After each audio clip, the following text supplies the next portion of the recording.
Students, आज हम इस वीडियो में करने वाले हैं चैप्टर ट्राइंगल्स की एक्सरसाइज 7.1।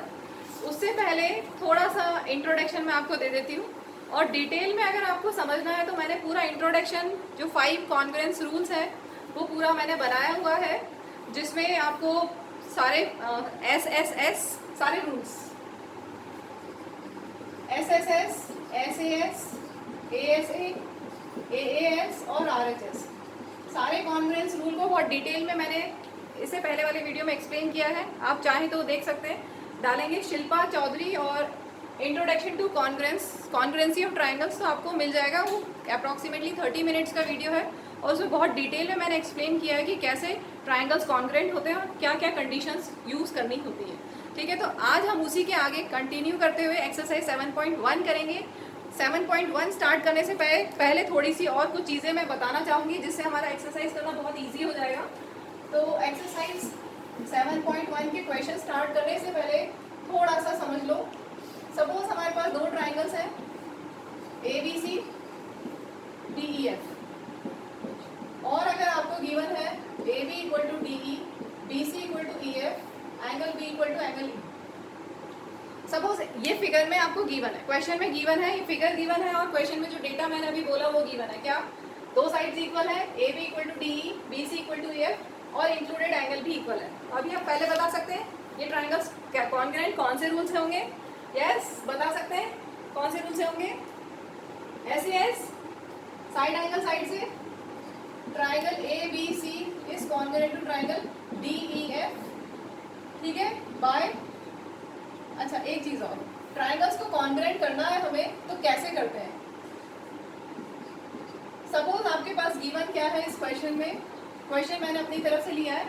गिवन है AB equal to DE, BC equal to EF, angle B equal to angle E, ये आपको गिवन है। और अगर आपको प्रूव करना है कि ट्राइंगल्स कॉन्ग्रुएंट हैं, prove that triangles are congruent, तो क्या करेंगे हम?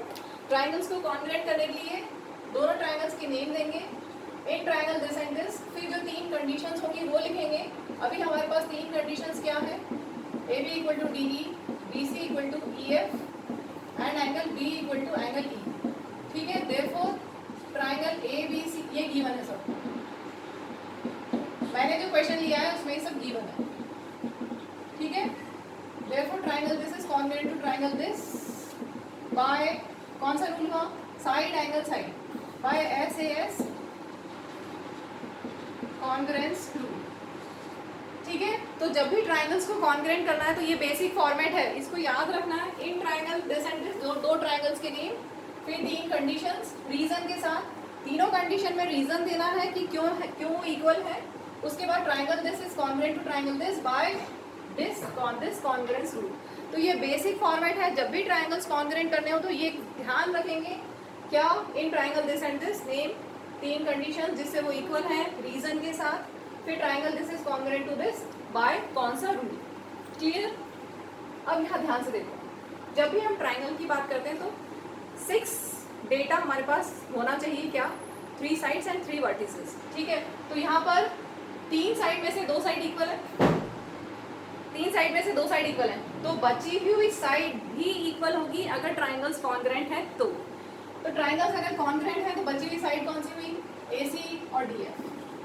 AC इक्वल टू DF और क्यों इक्वल होगी? CPCT से। अब CPCT क्या होता है, इसको हम पूरी एक्सरसाइज में बार बार यूज करेंगे। CPCT का मतलब है corresponding parts of congruent triangles, CPCT। ठीक है, corresponding parts of congruent triangles से मतलब समझ में आ गया? कॉन्ग्रुएंट ट्राइंगल्स है तो उनके करस्पॉन्डिंग पार्ट्स इक्वल होंगे। क्लियर? तो अगर हमने जब ट्राइंगल्स कॉन्ग्रुएंट किए थे तो 2 साइड्स हमने यूज कर ली थी, तो बची हुई साइड इक्वल होगी। अगर ट्राइंगल्स कॉन्ग्रुएंट है तो उसके बाद आप लिख सकते हो कि जो थर्ड साइड है वो भी इक्वल है। क्यों? Reason CPCT। इसके अलावा ध्यान से देखो, हमारे पास जो गिवन डेटा उसमें एक एंगल इक्वल है, तो बचे हुए 2 एंगल्स भी इक्वल होंगे अगर ट्राइंगल्स कॉन्ग्रुएंट है। बचे हुए एंगल्स क्या है? Angle A equal to angle D CPCT, angle C equal to angle F CPCT। Question एक ये आता है कि हम क्या सब लिखेंगे? नहीं, सब नहीं लिखना है। अभी तो मैंने एग्जाम्पल दिया है और ये समझाने के लिए कि ये सब इक्वल होंगे। हम हमेशा सब नहीं लिखेंगे, जो क्वेश्चन में पूछा है बस वही लिखेंगे।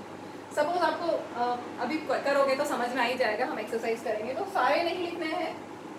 कभी कभी दो पूछते हैं कि वो इक्वल है क्या, या प्रूव करो कि इक्वल है, तो कोई भी दो या कभी एक भी पूछते हैं, कभी कभी रेयरली तीनों भी पूछते हैं। लेकिन आपका कंसेप्ट क्लियर होना चाहिए कि अगर दो साइड्स पहले से इक्वल थी तो सीपीसीटी से थर्ड साइड इक्वल होगी, एक एंगल इक्वल था तो सीपीसीटी से बचे हुए दो एंगल्स इक्वल होंगे। कब यूज करेंगे? जब ट्राइंगल्स कॉन्ग्रुएंट हो जाएंगे, उसके बाद।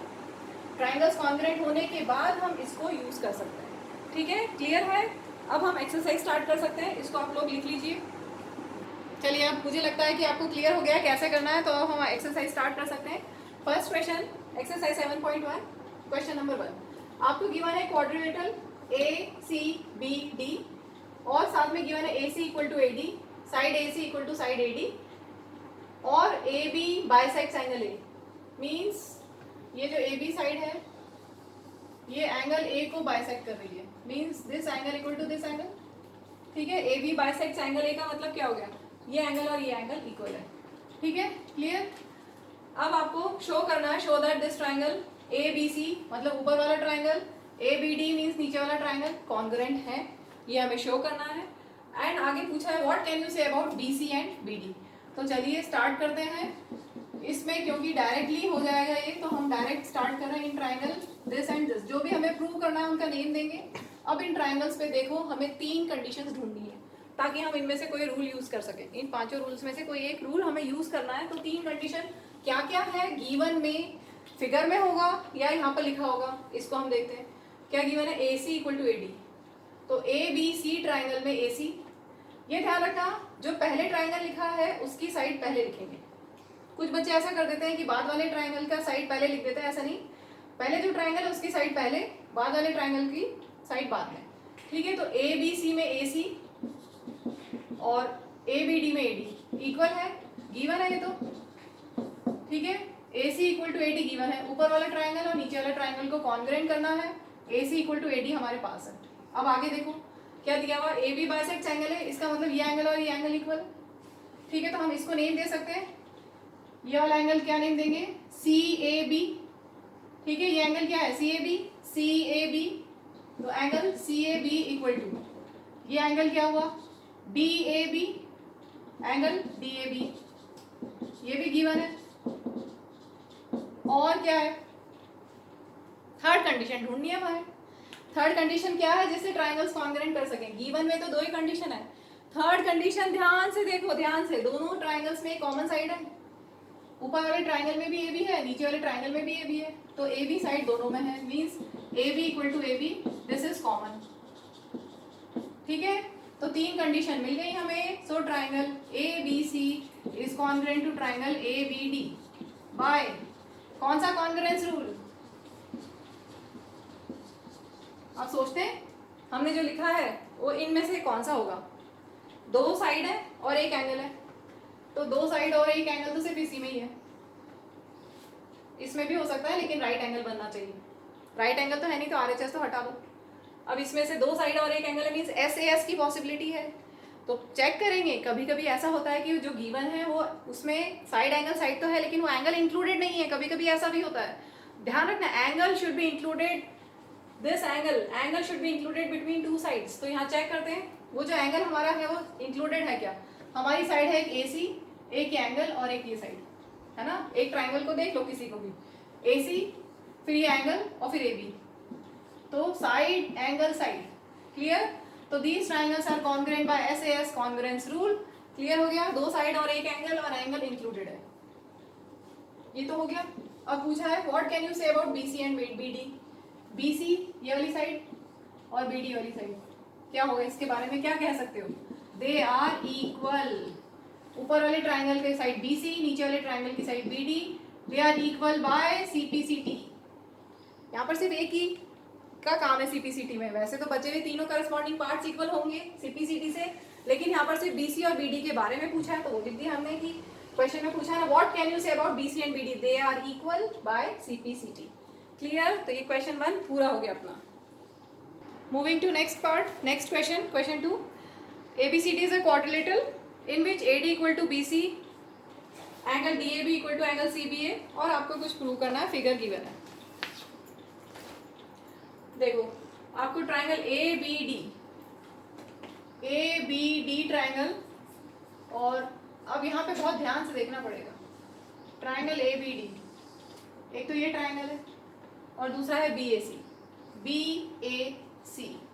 ये वाला ट्राइंगल, दूसरा ट्राइंगल है BAC। ठीक है, ब्लैक मार्कर से मैंने ऊपर वाला बनाया है ABD और रेड से बनाया है BAC। इन दोनों ट्राइंगल्स को हमें कॉन्ग्रेंट करना है, और डेटा क्या गिवन है उसको यूज करते हुए चालू करते हैं हम फर्स्ट पार्ट।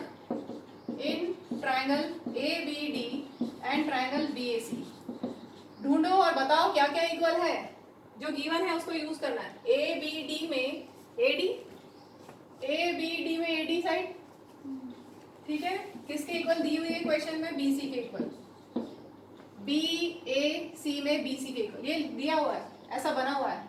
ठीक है, तो एक ट्राइंगल की AD साइड दूसरे ट्राइंगल की BC साइड इक्वल है। ठीक, और क्या इक्वल है? कॉमन है साइड, AB दोनों में है, इसमें भी AB है, इसमें भी AB है, AB है, AB है। ठीक है, इस वाले ट्राइंगल में AB साइड और इस वाले ट्राइंगल में भी AB साइड, तो AB इक्वल टू AB, ये भी गिवन है, कॉमन है। AB इक्वल टू AB तो कॉमन हो गया, रीजन सभी स्टेप्स में देना है, ये तो गिवन है। और क्या इक्वल है? अब एंगल देखते हैं, ये एंगल दिया हुआ DAB, ABD ट्राइंगल में, ABD ट्राइंगल में ये एंगल DAB ये दिया हुआ है। ठीक है, इस ट्राइंगल का AB एंगल A और CBA ट्राइंगल में एंगल B। ठीक है, इस वाले ट्राइंगल का एंगल A और इस वाले ट्राइंगल का एंगल B इक्वल है, तो ये एंगल्स इक्वल हो गए। यहाँ से लिख दें DAB equal to angle CBA, ये भी गिवन है। तो तीन कंडीशंस हमें मिल गई हैं। Therefore triangle ABD is congruent to triangle BAC by, कौन सा रूल होगा ढूंढेंगे? Congruence rule. कौन सा रूल? इन पांचों में से ढूंढते हैं कौन सा होगा।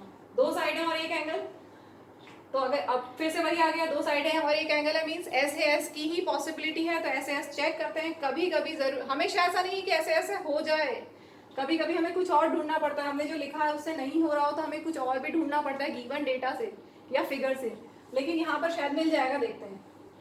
साइड, एक ट्राइंगल ले लेते हैं ABD, ये साइड, ठीक है, फिर ये साइड और ये बीच का एंगल, तो हो गया साइड एंगल साइड, हो गया। Yes, clear, side angle side, angle included भी है, तो SAS से ट्राइंगल्स कॉन्ग्रुएंट हो गए। अगर ट्राइंगल्स कॉन्ग्रुएंट है तो CPCT से करस्पॉन्डिंग पार्ट्स इक्वल होंगे, तीन करस्पॉन्डिंग पार्ट्स इक्वल होंगे, लेकिन हम यहाँ पर दो ही लिखेंगे जो पूछे हैं। तो ये फर्स्ट पार्ट हो गया। सेकंड पार्ट में BD equal to AC prove करना है, तो इस वाले ट्राइंगल में BD साइड और इस वाले ट्राइंगल में AC साइड इक्वल है CPCT से, फिगर में भी देख सकते हो, यहाँ पे भी देख सकते हो। अगर ट्राइंगल्स कॉन्ग्रुएंट हो गए तो उनके करस्पॉन्डिंग पार्ट्स इक्वल होंगे। करस्पॉन्डिंग पार्ट्स में क्या, बची हुई दो साइड्स इक्वल थी, बची हुई तीसरी साइड भी इक्वल होगी। तीसरी साइड कौन सी है? BD, ये तीसरी साइड BD और यहाँ पर इसका AC, तो BD equal to AC CPCT, corresponding parts of congruent triangles. अब हम लेते हैं ये वाला ABD मतलब जो पहले वाला ट्राइंगल था उसका ये एंगल, और BAC वही ट्राइंगल्स हैं, देखो नेम वही है, ABD BAC मतलब उसी ट्राइंगल का एंगल है, तो वो भी इक्वल होंगे करस्पॉन्डिंग पार्ट CPCT से। तो थर्ड पार्ट में भी CPCT से लिख सकते हैं, angle ABD equal to angle BAC by CPCT। और एक और एंगल भी इक्वल होगा CPCT से, लेकिन वो पूछा नहीं इसलिए हम नहीं लिख रहे हैं। ठीक है, क्लियर है। Moving to next question 3, AD and BC are equal perpendiculars to a line segment AB। Equal भी दिया हुआ है, AD and BC are equal perpendiculars to AB, मतलब इक्वल भी है और परपेंडिकुलर है AB पे। ठीक है, तो AD equal to BC given है और परपेंडिकुलर भी गिवन है, मतलब यहाँ पर भी 90 है और यहाँ पर भी 90 है। और आपको प्रूव करना है CD बाइसेक्ट्स AB। अब ध्यान से देखो, C D bisects A B का मतलब क्या हुआ? सी डी ए बी को बाइसेक्ट कर रही है, मीन्स ए बी दो इक्वल पार्ट्स में बाइसेक्ट हो रहा है, means O A equal to O B, O A equal to O B हमें प्रूव करना है। C D bisects A B का मतलब क्या हो गया? हमें प्रूव करना है कि ओ ए और ओ बी इक्वल है। तो अब ओ ए और ओ बी इक्वल कैसे हम कर सकते हैं? अगर ट्राइंगल्स को कॉन्ग्रुएंट कर दे तो हो जाएगा सीपीसीटी से। ओ ए के लिए कौन सा ट्राइंगल है? ओ ए के लिए ये वाला ट्राइंगल। ओ ए साइड के लिए हम ये ट्राइंगल लेंगे और ओ बी साइड के लिए हम ये ट्राइंगल लेंगे। तो अगर हम इन दोनों ट्राइंगल्स को कॉन्ग्रुएंट कर देते हैं तो सीपीसीटी से हमारा रिजल्ट बन जाएगा डायरेक्ट। तो बस चालू कर देते हैं, बहुत छोटा सा प्रूफ है। इन ट्राइंगल नेम देते हैं O A D and triangle O A लिखा है, तो अब हम लिखेंगे ओ बी सी। ठीक है, नेमिंग किसी भी ऑर्डर में आप कर सकते हो, लेकिन ऑर्डर जब चेंज अगर ए से चालू करते हैं तो यहाँ बी से चालू होता है, ध्यान रखना है। ठीक है, तो अभी हमने लिया है नीचे वाला ट्राइंगल और ऊपर वाला ट्राइंगल, इन दोनों में क्या क्या इक्वल है? गिवन डेटा से लिखते हैं, AD इक्वल टू BC है, नीचे वाले ट्राइंगल में AD, ठीक है, ऊपर वाले ट्राइंगल में BC। AD equal to BC, this is given to you, और 90 डिग्री गिवन है, ये एंगल इक्वल टू ये एंगल। तो नीचे वाले ट्राइंगल में OAD एंगल OAD, ऊपर वाले ट्राइंगल में एंगल OBC एंगल OBC, ये भी गिवन है, परपेंडिकुलर है ना, मीन्स 90 डिग्री ईच 90 गिवन। अब एक और कंडीशन क्या है, सोचो क्या होगा और क्या इक्वल होगा इसमें? गिवन में तो इतना ही है, अब हम थोड़ा सा यूज करेंगे लाइंस एंड एंगल्स का कंसेप्ट। x बन रहा है, तो वर्टिकल अपोजिट एंगल्स इक्वल होंगे, यस होंगे, means this angle equal to this angle. मैं नेम दे दूं एंगल 1 और एंगल 2, आप चाहो तो एंगल AOD लिख सकते हो, मैंने उसको और इजी कर दिया, एंगल 1 नेम दे दिया। तो angle 1 equal to angle 2, reason vertically opposite angles, पूरा लिखेंगे वर्टिकली अपोजिट एंगल्स, मैं अभी शॉर्ट में लिख रही हूँ। ठीक है, तो तीन कंडीशन मिल गई। So triangle OAD is congruent to triangle OBC by, कौन सा रूल होगा ढूंढते हैं। अब 90 डिग्री है तो सबसे पहले RHS चेक कर लिया करो, जरूरी नहीं है कि हो, लेकिन चेक तो कर सकते हैं पहले। राइट एंगल तो है, हाइपोटेन्यूज इक्वल है क्या? नहीं, हमारे पास हाइपोटेन्यूज तो इक्वल नहीं है, मतलब RHS हम यूज नहीं कर सकते। अब देखो वापस, दो एंगल है और एक साइड है, दो एंगल और एक साइड, तो दो एंगल और एक साइड इसमें है और इसमें, ASA और AS। तो अब इन दोनों में से चेक करो कि कौन सा होगा। साइड एंगल और एंगल, मतलब एंगल साइड, ये वाला होगा एंगल साइड। साइड इंक्लूडेड नहीं है, एक साइड ये है, एक साइड ये थी, बस एक ही साइड थी, और एक एंगल ये है और एक एंगल ये जो साइड है वो इंक्लूडेड नहीं है, इन दोनों एंगल्स के बीच में नहीं है, इंक्लूडेड साइड नहीं है, क्लियर।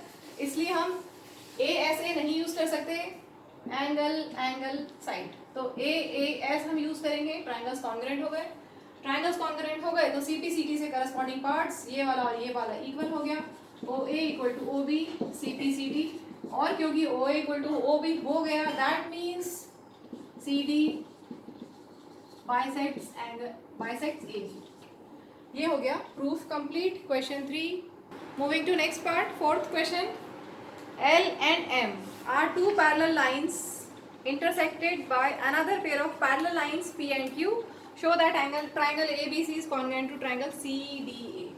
तो आपको दिया हुआ है L और M पैरेलल, ध्यान से देखो, L और M पैरेलल, ठीक है। तो अगर L और M पैरेलल है और ये ट्रांसवर्सल है, तो क्या क्या हो सकता है?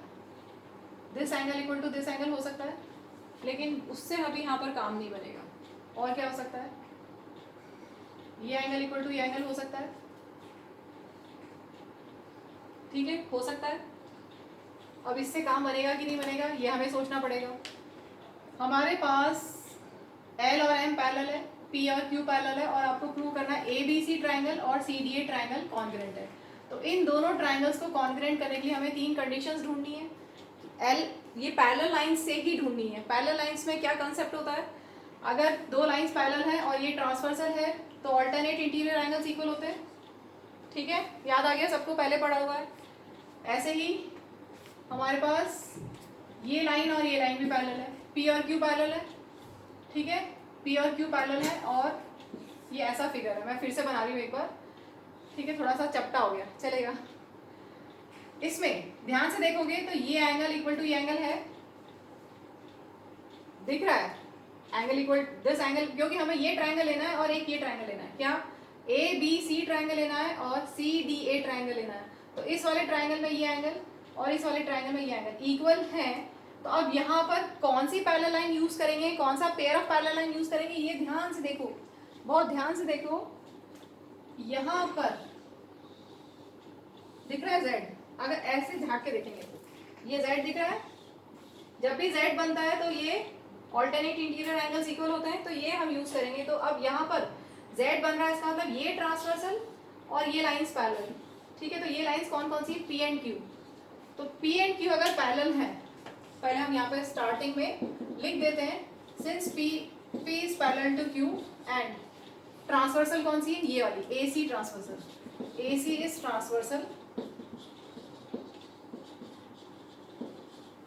therefore this angle equal to this, इसको नेम दे दे एंगल 1 और ये एंगल 2।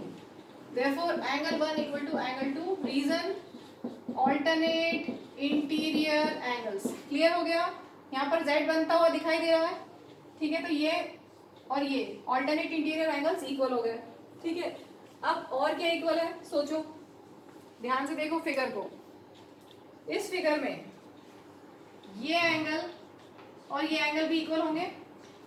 कब होंगे, ये ट्रांसवर्सल और ये दोनों पैरेलल, ये वाला जो बनाया मैंने, इसमें ट्रांसवर्सल चेंज करते हैं हम, ये ट्रांसवर्सल, ठीक है, ये वाली ट्रांसवर्सल, ये ट्रांसवर्सल, तो ये एंगल और ये एंगल इक्वल होंगे।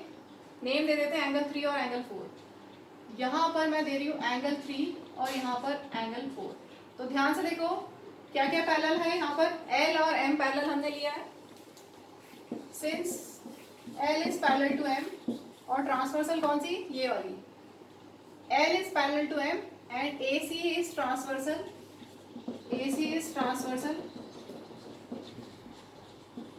देयरफॉर कौन सा एंगल, ये एंगल इक्वल टू ये, मतलब एंगल 3 इक्वल टू एंगल 4। ठीक है, क्लियर हुआ, ये दोनों पैरेलल लाइंस है, ये L और M पैरेलल है, AC ट्रांसवर्सल है, तो यहाँ पर भी ये Z की मिरर इमेज बन रही है Z की मिरर इमेज। अगर मिरर में देखोगे तो कुछ ऐसे ही लगेगा, है ना, ऑल्टरनेट इंटीरियर एंगल्स इक्वल। तो यहाँ पर एंगल 3 और एंगल 4 हमारे पास इक्वल हो गए हैं। Angle 3 equal to angle 4, reason वही, alternate interior angles. Let this be equation 1, this be equation 2। अब हमें ट्राइंगल्स को कॉन्ग्रुएंट करने पे फोकस करेंगे। ये हमने डेटा निकाल लिया जो गिवन था, उससे गिवन डेटा से हमने ये कंडीशंस निकाली जो हमें ट्राइंगल्स कॉन्ग्रुएंट करने के लिए काम में आएंगी। ठीक है, तो चलो अब हम ट्राइंगल कॉन्ग्रुएंट करना स्टार्ट करते हैं। इन ट्राइंगल नेम देते हैं ABC एंड ट्राइंगल CDA। क्या क्या इक्वल है, अभी हमने लिखा ABC ट्राइंगल में एंगल 1 और CDA ट्राइंगल में एंगल 2। रीजन प्रूव्ड अबव, यहाँ पर गिवन नहीं है, ये हमने प्रूव कर दिया। लाइंस पैरेलल थी ट्रांसवर्सल से, ऑल्टरनेट इंटीरियर एंगल्स इक्वल। ठीक है, एंगल 1 इक्वल टू एंगल 2। ऐसे ही इस वाले ट्राइंगल में एंगल 4 है। नेम का ध्यान रखना, पहले ABC ट्राइंगल लिखा है तो ABC में है एंगल 4 और CDA में एंगल 3। ये 4 इक्वल टू 3 भी प्रूव्ड अबव। दो कंडीशन तो हमने निकाल ली, अब बताओ थर्ड कंडीशन क्या होगी। ट्राइंगल्स को कॉन्ग्रुएंट करने के लिए 3 कंडीशन चाहिए ना, 2 तो हमें मिल गई, एक और क्या होगी जिससे कॉन्ग्रुएंट हो जाए। क्या, दोनों में AC है, इस वाले ट्राइंगल में भी AC है और इस वाले ट्राइंगल में भी AC है, तो AC equal to AC, common side common. Therefore triangle ABC is congruent to triangle CDA by, कौन सा कॉन्ग्रुएंस रूल ढूंढो जल्दी से, कौन सा होगा? दो एंगल्स हैं और एक साइड, मतलब वही पॉसिबिलिटी इन दोनों में से ASA या AAS। तो चेक करते हैं एंगल साइड है या एंगल साइड एंगल है। साइड इंक्लूडेड होगी तो ASA यूज करेंगे, और साइड इंक्लूडेड नहीं होगी तो AAS यूज करेंगे। तो यहाँ पर एंगल साइड, कोई भी एक ट्रायंगल लो और उसमें देखो कि हमारे पास क्या क्या है। जैसे मैंने ABC ट्रायंगल लिया तो एंगल साइड एंगल, ठीक है, angle side angle ASA congruence rule से ट्रायंगल्स कॉन्ग्रुएंट हो गए और ये प्रूफ हो गया। इसमें हो सकता है कि आपको डाउट आ रहा हो कि हमने दोनों लाइंस पैरेलल लेने के बजाय एक ही लाइन L और M के कॉम्बिनेशन से ही हम दोनों अल्टरनेट इंटीरियर एंगल्स लिख सकते थे क्या? सोचो, अल्टरनेट इंटीरियर एंगल्स कब होते हैं? जब लाइंस पैरेलल हो। तो लाइंस पैरेलल होंगी तो दो pair of alternate interior angles equal होंगे, बिल्कुल होंगे। AC अगर हमारे पास ट्रांसवर्सल है और L और M पैरेलल है तो अल्टरनेट इंटीरियर एंगल्स इक्वल होंगे। एक तो this angle equal to this angle होगा जो हमने यूज किया, angle 3 equal to angle 4, right. इसके अलावा और भी होगा ना, एक और सेट इक्वल होगा, कौन सा? This angle equal to this angle भी होगा, बिल्कुल सही बात है। लेकिन हम उसको यूज कर सकते हैं क्या यहाँ पर? वो देखो, अगर हम इस फिगर को कंप्लीट कर लें, ये हो गया B और इधर हो गया D।